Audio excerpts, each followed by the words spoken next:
Aiwa, ndichida kutendai mhuri yeZimbabwe nekuda kwesapoti yese yamunotipa paChibanda Media nepaSaint TV. Chida kungoramba chitenda zvakanyanyisa nekuramba muchitsigira kwamuri kuita. Zvikuru sei chirongwa chatiri kufamba nacho zvakanyanya. Chirongwa chava chirenje. Tiri kunoku kuWesley ndofunga panzvimbo inoi makupaziva kwemakore tinongoya tichimira pano. Handisi kufamba ndega. Nhasi tataiwa tirongoramba ndichingoti paChibanda Media. Chibanda wachona ngadi ngauyo amira apa. Saka ndinaye Chibanda. Mukoma muri sei Mushe sekuru wenyika. Zvofamba. Unoziva uri student yangu here pagame. Ndoziva. Ndakati mimi handichakuti sekuru wenyika. Ndakuchinja ndakuisa kuchirungu ndakuti national angle. Ada zvokudidi. Bulato. Aya usikona ndikufara nhasi. Ndikufara. Ndosaka ndareka ndibudikire ka. Ove huruka dzinodyira kana kwakuita sei. Takuda kusvika kana kwadoka ndopatobudikira ukaisuzuka ndoizi. Handiti. Vasangana navo vatariri muri yeZimbabwe makasimba here. Vari muno nevari kunze kwenyika. Rutsigiro rwenyu tiri kuruona rwamuri kutipa pano paChibanda Media nepaSaint TV. Rutsigiro zvakare ramuri kupa kuna mudhara wedu, mudhara chirenje, mudhara zvakamira sei? Aiwa, ndakachengetwa nashe. Ndrupenyu. Ungasamuziva kuti ndiye mudhara wedu anochema wewe mudhara wedu. Achiti foyezi. Dzini. Atakuda kuenda kumagumo manje. Vachirenje. Hatisi kuda kuwestira vanhu nguva zvakanyanya handiti. Nezvoti taifunga takakurukura pamusoro pezvamakaitirwa.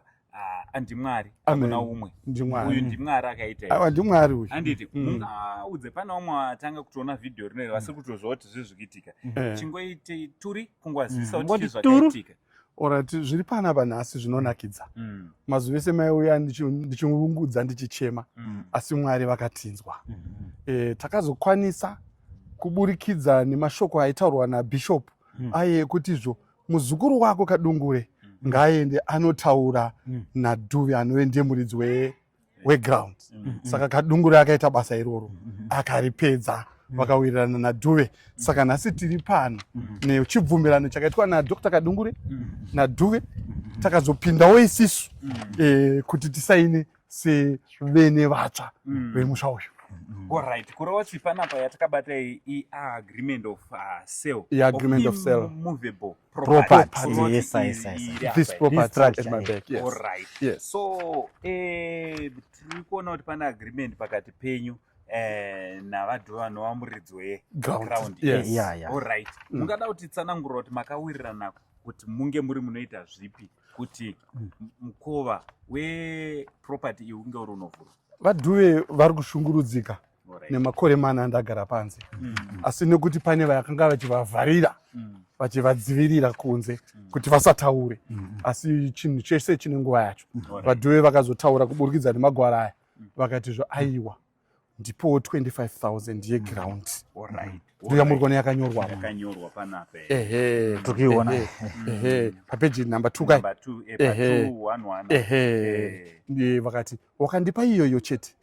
Wapinda ndova ndaita mapepa ese zvinodiwa zvese kubva kukansela kusvika kwazvinoperera. Ndinenge ndakuita inini. Manenge mato landlord. Aiwa ka. Ndinenge nda landlord iwe. Alright. I can't wait. Manenge mato landlord. Pakana patine dambudziko. Yes. Handiti dambudziko ratinaro nderekuti tapiwa 30 days. Yes. Dzekuti tinge tiri tinounganidza $25,000. Mapiwa imimi. Yes. 30 days. Ndizvozvo. Of which 30 days dzachona patova nemazuva atadya kumashure. Atodyiwa kare. Ndizvozvo. Saka tati tiuye panapa tizonzwawo kuti what's the way forward. Hapana imwe nzira iri yatingafambe nayo. Vanhu ava vauri kuona ava vakandichengeta zuro uno ndichirwara ndiri muchipatara. Vanhu ava vari kundiona makore mana ndichigara muchidanga ichi. Handiti uri kunzwa ngoseni. Ndivo vaindipa chokudya, vainditarisa, ndakarohwa, ndivo vakanga varipo. Ndova ndauya kuti kwavari kuti vanhu mari izve shuwa yakawanda, asi imi makawanda. Mazurudo enyu akaita sei?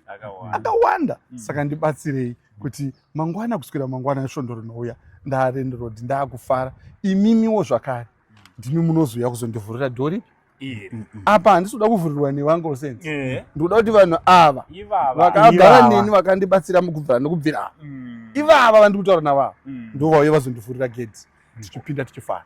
Alright, so pane urongwa uripo handiti pane urongwa uripo hweGoFund.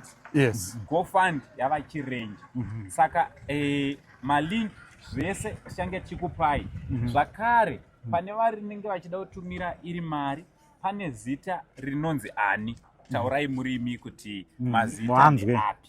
Alright, tina Shelton Kadungure anenge aripo paEcocash pamukuru World Remit pane zvose zvinotumirwa muno inbox vanenge varipo Shelton Kadungure. Madetails ndo ari pascreen iwawo. Ndo madetails ari pascreen, phone number yavo zvese zviripo. Pazoita Annie Betson anenge aripo zvakare paEcocash pa World Remit pamukuru inbox zvose zvingabatsire anenge aripo. Kozoti sekuru venyika kuti munyatsovaziva Steven Buju. Steven Buju. Vaita like vakutotanga urizive papa zero rinoera. Sebere kuno kumuchana muno akubuda rinopisa zita iri ndatotanga kurinzwa nasi. Ndinongoziva kuti sekuru venyika asi ndatanga kurinzwa nasi. Saka ivavo ndo vanenge varipo madetails ava aripo. Also pane WhatsApp group chibanda.